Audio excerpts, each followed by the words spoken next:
So you want to own a pirate ship? Forget the eye patch and the parrot for a second. Because before you raise a single flag, you need to understand something most people get completely wrong about piracy. It was not chaos. It was not a bunch of drunk men randomly attacking whatever ship crossed their path. Golden Age piracy, especially in the early 1700s, ran on contracts, shareholder agreements, disability insurance, and voting rights that most modern corporations still do not offer their employees.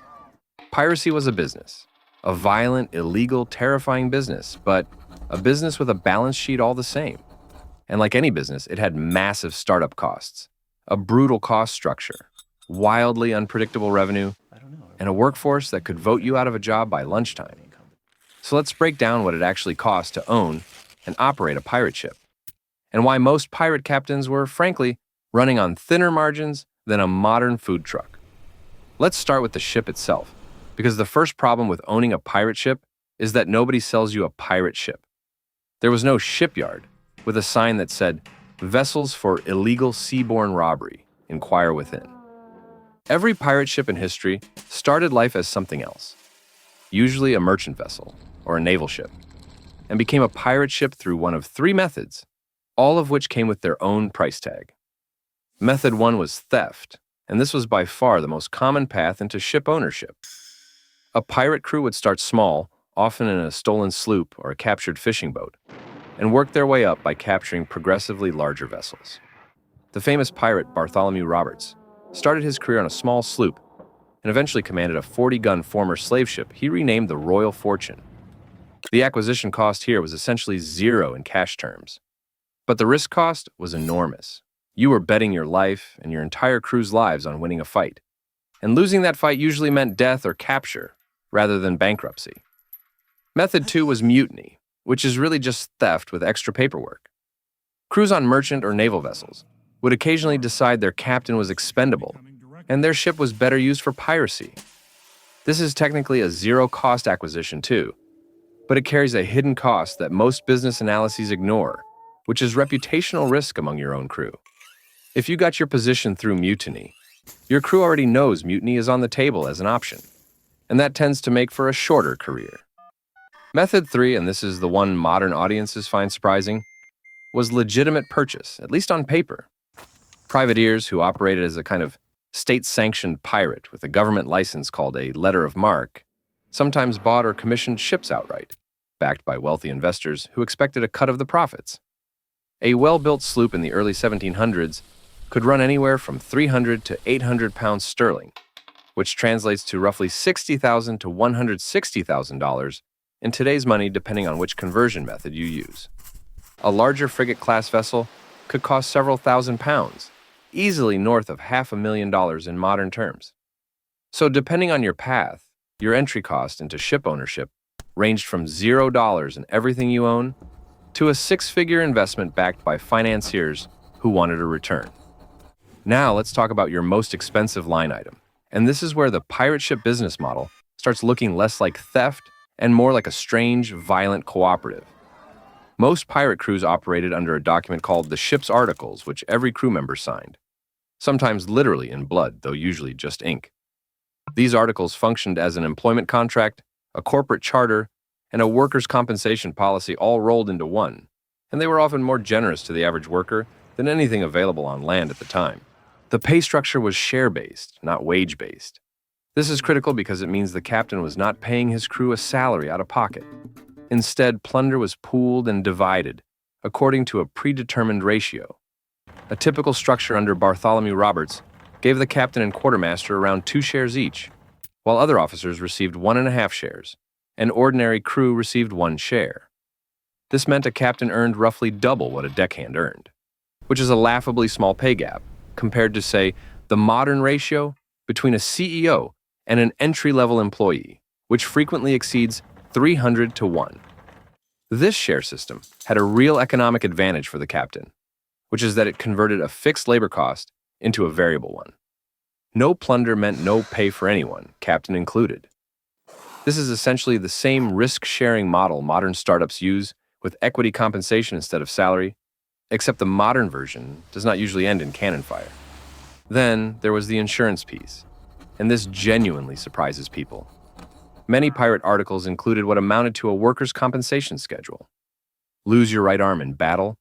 You might receive 600 pieces of 8 or 6 enslaved people as compensation, depending on the specific crew's articles, which is an uncomfortable historical detail worth naming honestly. Lose an eye or a finger, a smaller but still specified payout. This compensation came off the top of the plunder before shares were divided, meaning the whole crew was collectively self-insuring against injury. No merchant sailor or naval seaman of the era had anything close to this level of protection. Crew size varied enormously depending on the ship, from a lean 20 or 30 men on a small sloop to well over 150 on Roberts's largest vessel. This mattered enormously for 2 reasons. First, more crew meant you could take on bigger, better defended targets, since your boarding party needed to be intimidating. Second, more crew meant thinner shares per person when plunder came in, so there was constant tension between wanting enough manpower to win fights and wanting few enough mouths to feed that everyone's cut stayed meaningful. But owning the ship and paying the crew was only half the battle, because a pirate ship was not a static asset sitting in a harbor looking menacing. It was a wooden hull constantly under assault from salt water, shipworms, barnacle growth, and general wear, and keeping it seaworthy was a never-ending drain on resources. The single biggest recurring cost was careening, the process of beaching the ship, tipping it on its side, and scraping the hull clean of barnacles and shipworm damage, then resealing it with tar and tallow. This had to happen every few months, or the ship would slow down significantly. And a slow pirate ship is a pirate ship that cannot catch prey or outrun a naval patrol, which is functionally a pirate ship that is about to go out of business permanently. Careening required a safe, hidden location, time on the order of days or weeks, and materials like pitch, tar, and timber that either had to be purchased or, more often, stolen from whatever port or supply ship was unlucky enough to be nearby. Food and water were a constant grind. A crew of 100 men burns through provisions fast.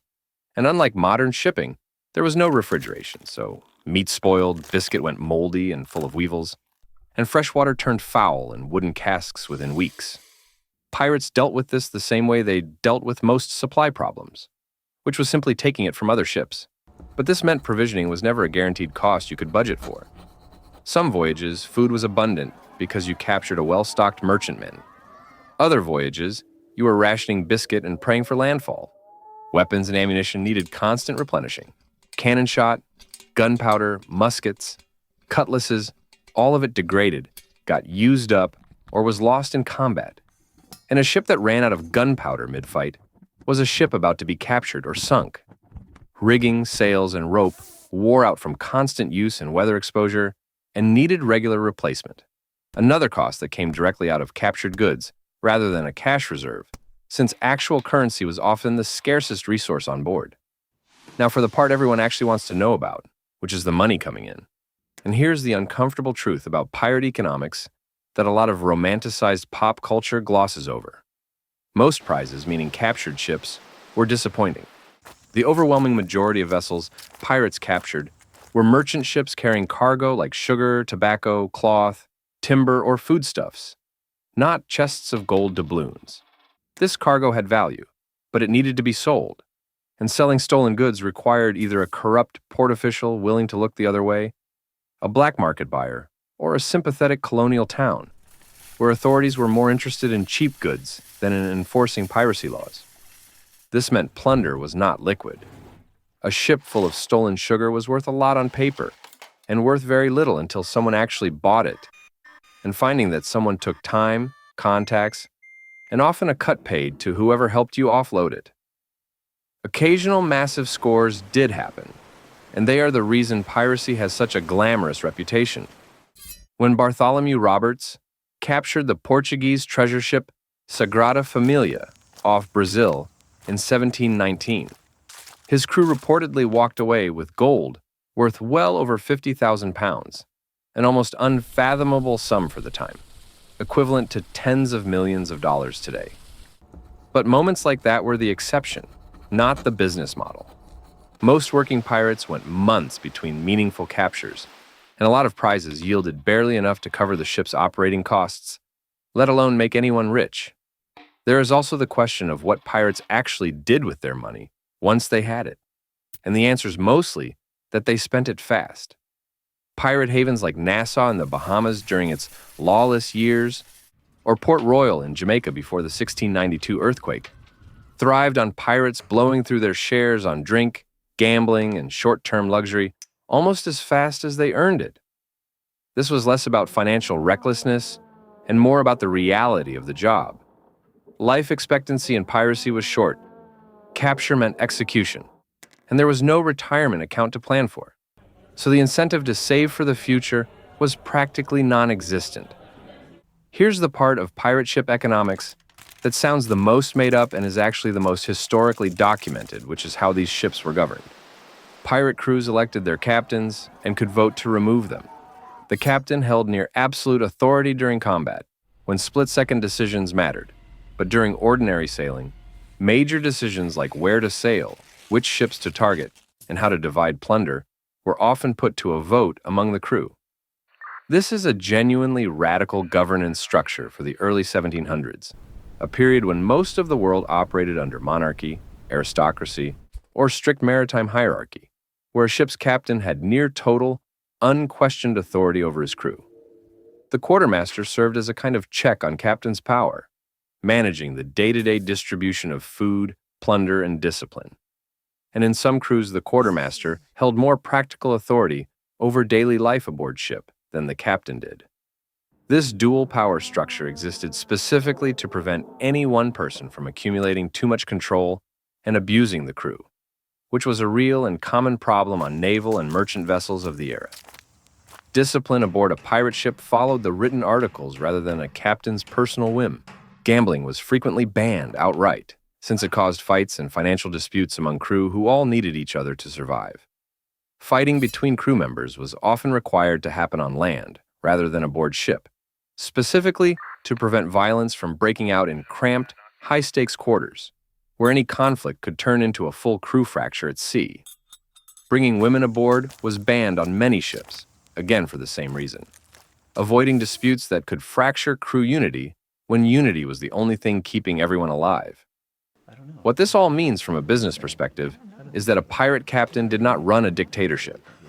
He ran something closer to a worker-owned cooperative with a temporary, revocable CEO, operating one of the most dangerous and illegal industries in human history.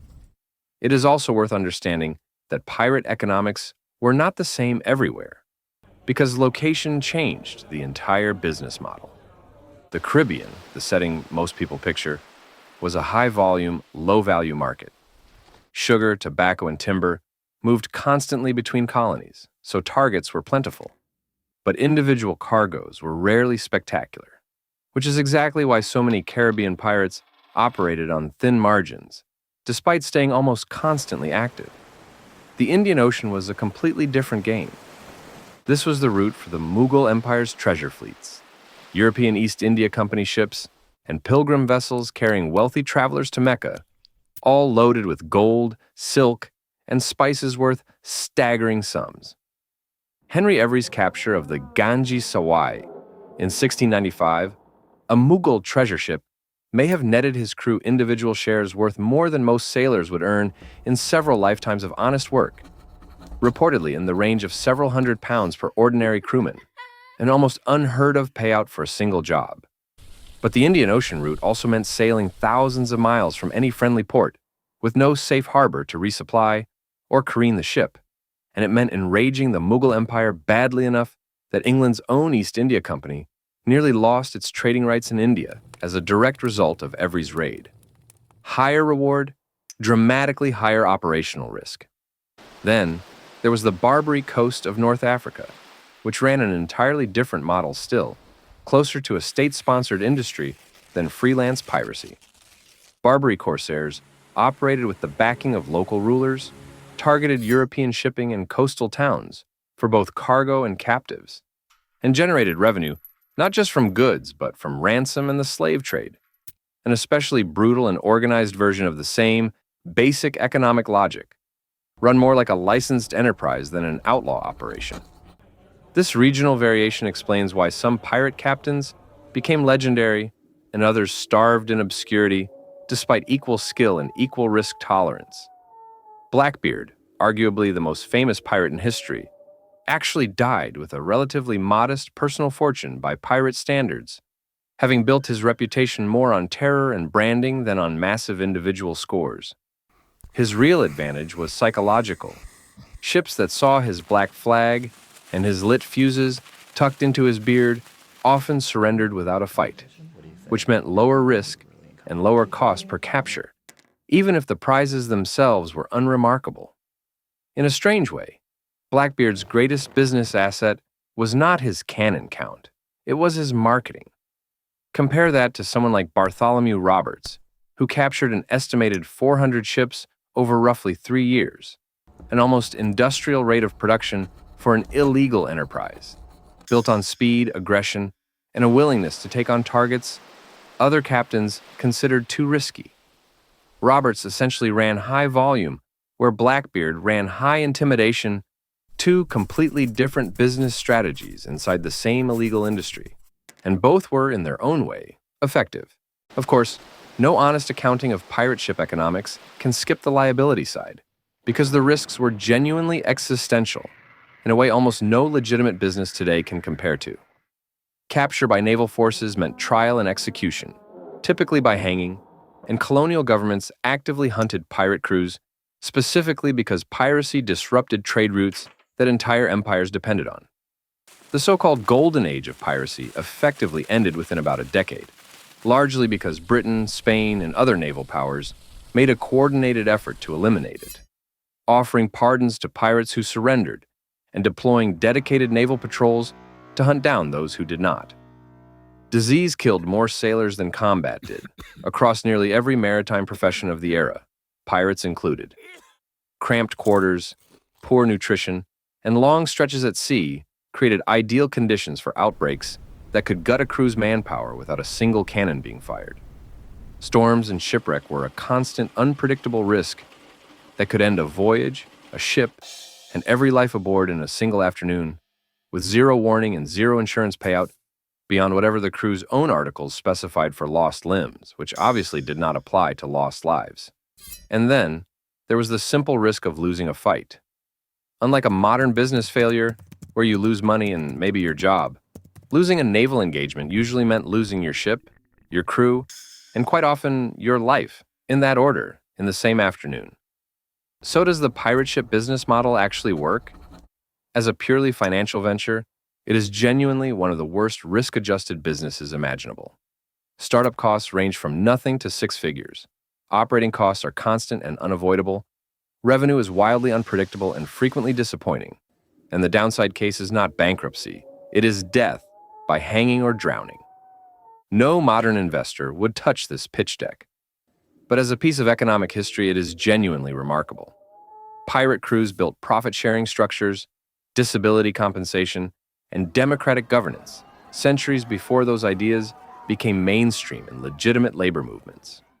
The Golden Age pirate ship was, in its own violent and short-lived way, one of the more equitable workplaces of its era, which is a strange thing to say about an organization whose entire business model was armed robbery on the open ocean. So, if you're still asking whether you should own a pirate ship, the honest answer is this. The margins are terrible, the mortality rate is worse, and your best-case scenario still ends with your crew voting on whether they still like you. But if you wanted a masterclass in profit-sharing, risk pooling, and worker-elected leadership, you could do a lot worse than a ship full of 18th century criminals who accidentally invented modern HR 300 years too early.